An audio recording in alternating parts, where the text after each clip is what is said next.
think, like I said, mentoring people is great. Even if having sister courts, I think was a great thing. Yeah, I like sister courts. That was really important. I used Charles Bunk was my first. Oh, really?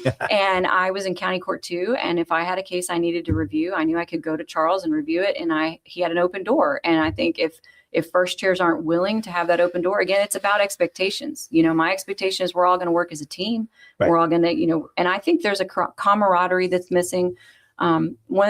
The day I filed, I went over to court to take care of business, and there was a prosecutor, a first chair, that took me out in the hall, and they broke down in tears, and they said, "I was ready to leave until I heard the news that you filed this morning, and I'm willing to hang on." Oh yeah, because we need somebody who understands what we're going through, and that broke my heart, but it also encouraged me that I feel like I'll get their vote. So are you a believer in the sister court system? I am a believer in the sister court system. Can you explain a little bit what that means? So when I'm talking about sister courts, the felony prosecutors that are assigned to, say, I think it was the 187th at the time, was sister courts with county court too, when I was a young prosecutor. And so that meant that I knew my chain of command, if you will. If I had an issue or I wanted to review a case for dismissal, because there were cases we were not allowed to dismiss even back then without review, then I would go to my felony first chair and review it with them, and they would question me about it. And it was a learning experience too, about how to analyze a case and which cases were worth proceeding